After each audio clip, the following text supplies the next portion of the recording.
Hello guys, welcome back to my YouTube channel. Today I want to talk about Australian media, Australian cinema. Because obviously it's a collection that I've showed off a lot on my TikTok. I mean, my TikTok is kind of like growing and growing because I'm doing recommendations on there. And I'm showing off Australian movies mostly because I love showing off Australian movies. There are occasions where I'll show a wrestling or I'll show another movie or something. But I tend to go to the Australian collection more or less. And why is that? Well, it's because Australian movies are, at least in the world stage, so underrated. I mean, you see, don't get me wrong. If I pull out something like Priscilla, Queen of the Desert, there's a lot of people who would have seen it out there, like Hugo Weaving, what's his name, Guy Pearce, Terence Stamp, like Bill Hunter. Like, this is an all-star cast, and every time Mardi Gras rolls around or something, people are gonna talk about this movie. So this movie always gets like gets the publicity. I mean, I don't really need to promote that movie. Like something like The Castle as well, like gets a lot of publicity. I mean, I'm sure I'm going to mention that at some point on my TikTok. But something like The Castle, I don't need to publicize. I mean, every Australian's seen it. I don't know how much went outside of Australia, but this movie doesn't need any further promotion. Like it gets a lot of promotion based on being shown all the time on Australian television. Like every time networks are looking for something to put on in a 2 hour gap overnight when they're trying to figure out what movie they can air, they know this movie will always rate because anyone channel surfing, even though channel surfing's kind of like a dying era sort of thing, anyone who's doing that, if they come past The Castle, they're usually going to stop and watch The Castle. And it's an Australian thing. I mean, most people outside of Australia may not understand that. But yes, it's the same reason why every Anzac Day Gallipoli's on TV. Like this Gallipoli movie with Mel Gibson, it's on TV every Australia Day, because the networks have figured out that Australians want to watch Gallipoli. It's either this or White Horseman, but White Horseman doesn't get a run. Or Breaking Morant's also a really good movie, but Gallipoli is the go-to for a lot of networks to show and air. But yes, Australian cinema, you can see from my passion that I love it. And I've actually worked in the Australian film and TV industry. So I worked on a film called Last Cab to Darwin, which I've mentioned previously, and yes, great working with Michael Caden. I got to go out to Broken Hill in 2014 and help film this movie. I went out there twice, and really good movie. My first experience in film, and you know, obviously I have a natural bias because I worked on this movie. And yes, let me mention, I don't earn any money from that movie. I don't have points in the movie. I barely got paid on that movie because I was a volunteer. I volunteered for it, and that was the deal that I made. I wanted to work on a film, and the avenue was presented to me to work on a film. And that's the thing. I worked for basically free. I did get reimbursed for my living expenses, so that was the production covering my living expenses costs, and that was technically a payment, but it was just reimbursement for what I had spent.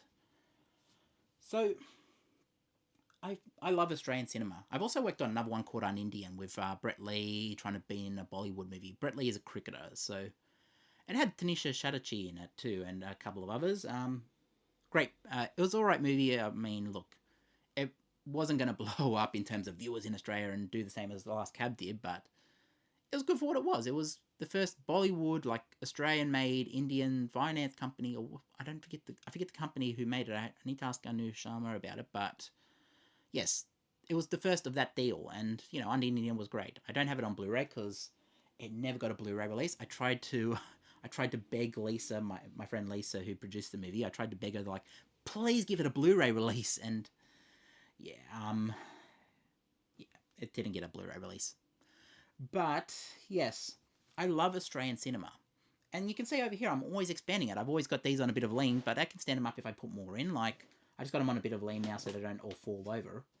But there's a lot of these movies that you would think, oh, Jamie, you must have seen Puberty Blues. Yeah, you must have seen that one. And I'm like, no, I haven't. I've got it in my collection ready to go. But the whole point of how my collection is that it's ready to go at a second's notice. And yeah, you know, there are lots of things in my collection. Like I've showed off the Sapphires before. I'll always show it off because Jessica Mowboy. But yeah, Sapphires, great Australian movie. This one did all right outside of Australia because Jess Mowboy was already an entity outside of Australia at that point. Like she had done songs with Snoop Dogg and everyone at that point, so people know it.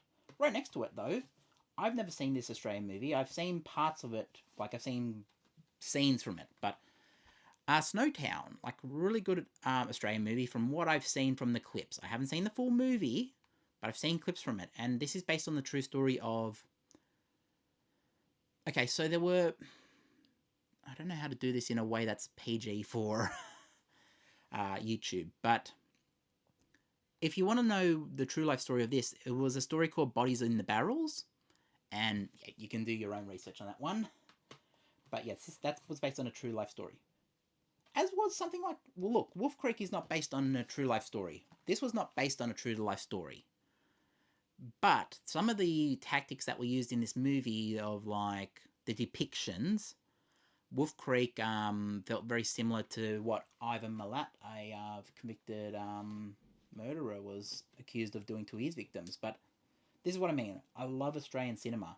And I love drawing from Australian cinema. I love to always show that. Because here's the thing. Other parts of the world, you have all these film recommendations across the world who say, oh yeah, this film and that film and this film and that film. And it's great. It's great that so many people are recommending film. But my niche has always been the Australian collector. And from the start of this channel, it's always been, I am Australian. I am Indigenous Australian. I am born and raised in Australia. I've never been outside of Australia, if you believe that. But I love Australian cinema because I am a part. This is what I grew up on. I grew up on stuff like, where is it? Muriels Wedding. Here we go. Well, actually, I didn't grow up on Muriels Wedding. I didn't see that till about 5-6 years ago because it was never in my. It was one of those movies that I was like, oh yeah, I'll watch it. I'll watch it eventually, but I never did it. And then eventually, my friends convinced me, Jamie, just sit down and watch Muriel's Wedding. And I was like, okay, I will. And then I watched it and I was like, oh my god, this is like one of the best Australian movies I've ever seen. Another great movie, Toni Collette. Everyone knows Toni Collette now because she's a worldwide actress. I think has she won a she's won an Academy Award, yeah? Hereditary, did she win an award for that? Either way, not important. Yeah, Toni Collette, early acting role, Rachel Griffiths as well, so, you know. Oh, and Bill Hunter as well. How can we forget Bill Hunter? Bill Hunter's in every Australian movie. There's a running gag in Australian cinema that half of the movies star Jack Thompson and the other half starred Bill Hunter back in the day. So it's like one of those two actors are bound to be in just about every movie. But there's the thing, like, I draw from Australian cinema because I love it and it's something that no one else is doing. I mean, I'm sure there's people doing it, but like, you know, Barry McKenzie's first like screen debut of Dame Edna Everage, played by Barry Humphries. Super iconic character until Barry Humphries died about a year or two ago, if I remember correctly. But yes, you know, stuff like that. Australian cinema, look, it's on Stan, it's on, I'm sure Netflix, Amazon, all these other networks, all these other places take Australian cinema and like show it and screen it. But the whole idea is that I love my collection because it's something that isn't Hollywood. It's something that's not Disney. It's something that's not action. It's something that's not anything else. It's something that's not world cinema. I mean, outside of Australia, it would be considered world cinema. But like, as I showed the other day, Romper Stomper. Like, I did this TikTok video saying, "Oh, what was the first Russell Crowe movie you watched?" And I was like, "Oh, you know, the first one I actually remember seeing was Romper Stomper." And before anyone asks, because I want to clarify this, I did not watch the full movie till a lot later on. I watched the full movie like probably in my teenage years. So I had seen full movies before this. So I think the first full Russell Crowe movie I ever watched was probably Gladiator or something like that. But this movie was the first one I remember seeing Russell Crowe in because it was on Australian TV back in the day. They aired it one night on, I think it's Channel 7 or something like that. I don't remember the exact day or what network it was on, but I was like probably 4 or 5 at the time, and I remember seeing Russell Crowe on TV in this movie. I remember him in this movie. So yes, stuff like this. And this is the thing, I'm a preservationist. I like to preserve it, but also, you know, Australian cinema is so, like, outside of Australia, everyone could tell you this movie. Everyone will tell you Crocodile Dundee. Like, where is that? Let's get that glare off there. There we go. We've got Crocodile Dundee. So yeah, everyone outside of Australia can tell you Crocodile Dundee. They can list off terms from Crocodile Dundee. Chuck a shrimp on the barbie, even though we don't call them shrimp, we call them prawns.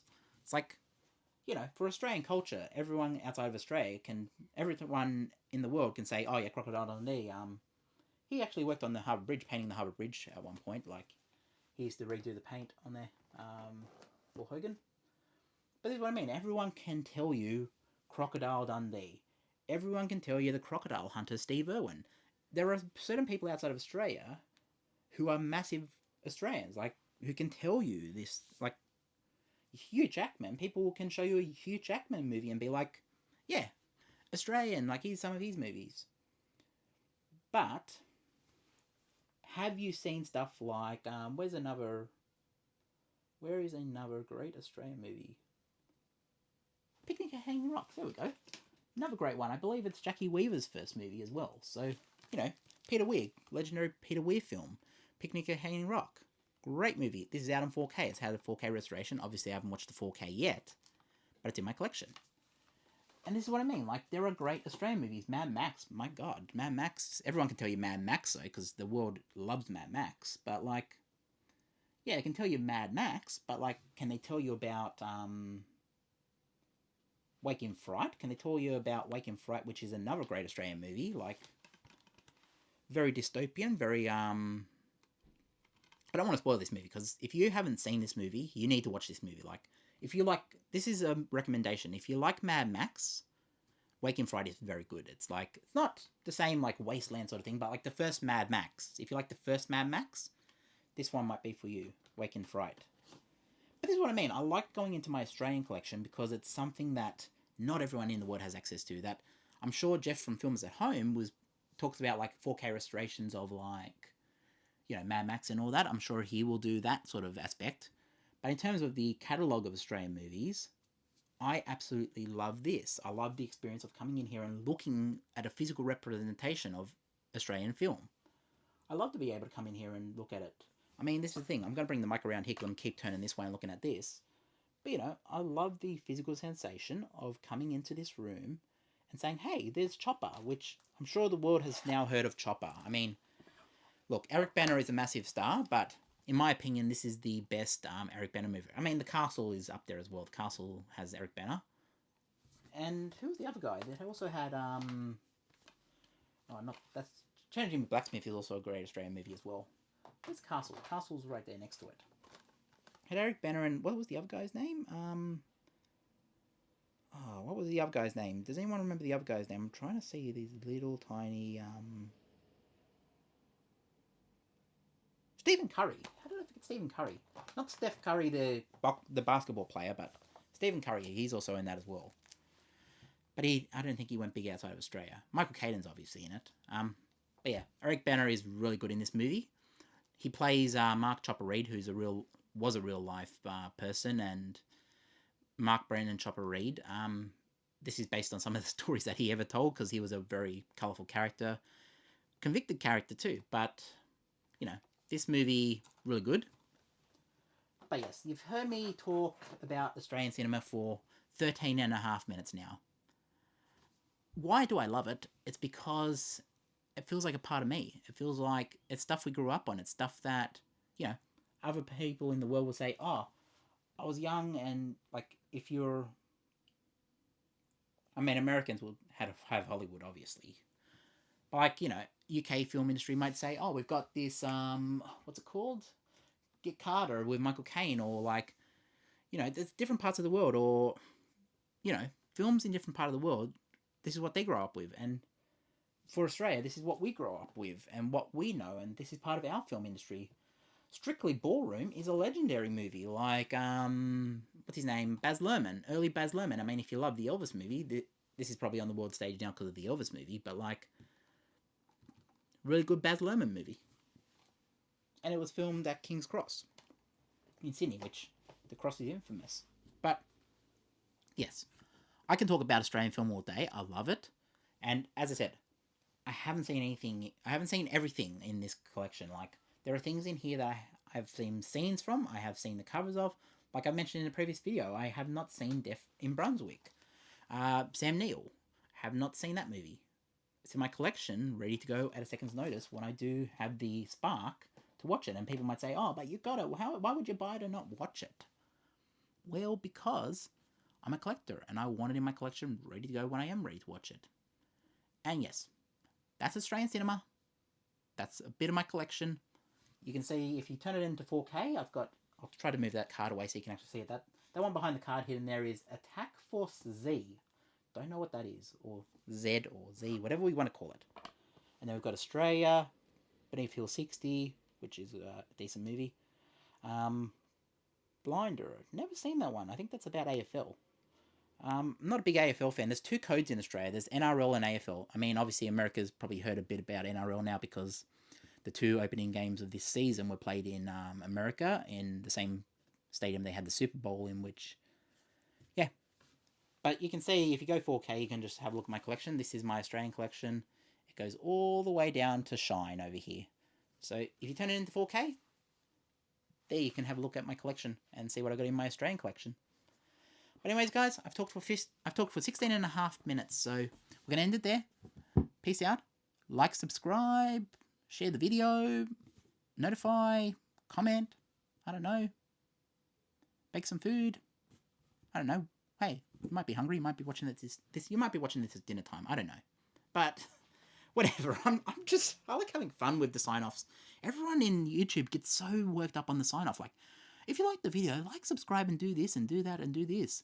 Like, just have a bit of fun with it. Tell them to have dinner or something, or like have a snack, or I don't know, have a drink. Not a drink. I don't want to advertise that, but like a drink of water. Have a drink of water, or do people have cordial outside of Australia?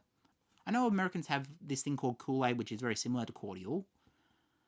I don't know. Have a drink of something water related, or I don't know.